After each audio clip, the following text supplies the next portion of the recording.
কি খবৰ আপোনালোকৰ ভালে আছে তো আজি আপোনালোকৰ টকা কেনেকা সেভিং হয় একদম কম টকা ধৰি লওক আপোনাৰ এটা বাথৰুম আছে তাতে আপোনাৰ প্ৰথমৰ আগৰ জিআই পাইপ তেনেকা জিআই পাইপ লগোৱা আছিলে এনেকা ধৰক আগৰ পাইপলাইন লগোৱা আছিলে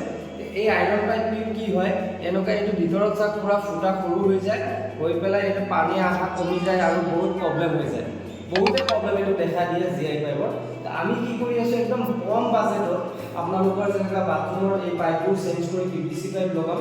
আৰু টাইলছৰো আপোনাৰ খৰচা কম হ'ব বহুত কম হ'ব লাগে কি কৰোঁ কি নকৰোঁ গোটেইটো ভিডিঅ' মই দেখা আছোঁ আপোনালোকে ভিডিঅ'টো চাই ল'ব সকলো ভিতৰত গৈ পেলাই বাহিৰত থোৱা যিবিলাক আপোনালোকে দেখিছে বাহিৰত থোৱা যিবিলাক পাইপ আছে আমি ইয়াৰ পৰা কাটিং কৰি ওলাই লৈছোঁ এইটো নতুন হয় দেখা পাইছে ভিডিঅ'টো আগত কৰিবলৈ অকণমান দিগদাৰী হৈছে বা পাহৰি গৈছোঁ দেখিলে তো কি হৈছে বাহিৰত থোৱা যিবিলাক জিআই পাইপ আমি কি কৰিলোঁ এইটো ৱালটো কাটিং কৰি ওলাই দিলোঁ ওলাই দিয়াৰ পিছত আমি কি কৰিলোঁ এইটো নতুন ছেটআপ গোটেইটো ডাইভাৰ্টাৰৰ ছেটআপটো নতুনকৈ লগাই দিলোঁ লগাই এতিয়া কি কৰিম আমি এইখিনি টাইলছ ওলাই এই অকল এই ৱালটো অকল এইটো ৱাল আমি নতুনকৈ টাইলছ লগাই দিম তো কি হ'ব গাইছ মই এটা বস্তু দেখাই আছোঁ তো কি হ'ব আপোনালোকৰ যে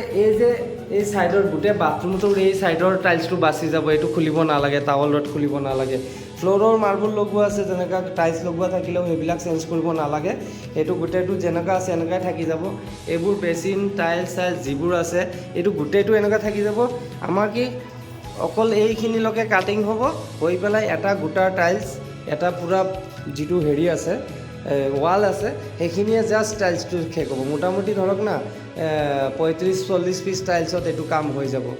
আৰু আপোনাৰ বহুত ছেভিঙত হৈ যাব এইটো আমি বাহিৰা লাইন এইটো ডাইৰেক্ট সোমাই দিছোঁ আগতে মিক্সাৰ লগোৱা আছিলে এতিয়া আমি ডাইভাৰ্টাৰ লগাই দিলোঁ ডাইভাৰ্টাৰ লগাই এতিয়া কামটো ষ্টাৰ্ট কৰিছোঁ এইটো কালিয়ে জাম কৰা হৈ গৈছে আৰু এতিয়া আমি আজি টাইলছ লগাম টাইলছ লগোৱাৰ পিছত আপোনাক এই বাথৰুমটো কেনেকুৱা লাগে কি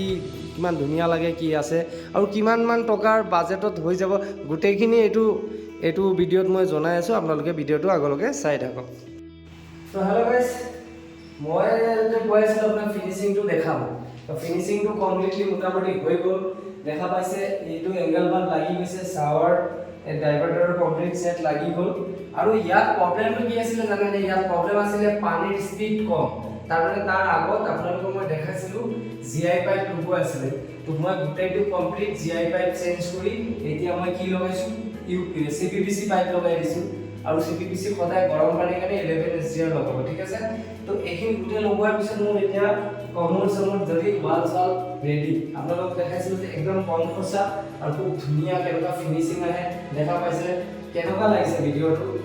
ভাল লাগিছে বেয়া লাগিছে কমেণ্ট জনাব কমেণ্ট কৰিব লাইক কৰিব ভিডিঅ'টো ভাল লাগিলে শ্বেয়াৰ কৰিব এতিয়া মই দেখা আছোঁ ইয়াত যে পানীৰ স্পীড আগত মানে আমাৰ ছাৰৰ পানীৰ স্পীডটো কম আছিলে কাৰণে মানে বেয়া লাগি আছিলে তো এতিয়া স্পীডটো চাব পাইছে এইটো চাব পাইছে একদম মানে চুপাৰহিট স্পীড আৰু এইটো দেখা পাইছে এইটো হৈ গ'ল ছাৰৰ এতিয়া মই আপোনালোকক দেখাম ছাৰৰ স্পীডটো মানে কি ক'ব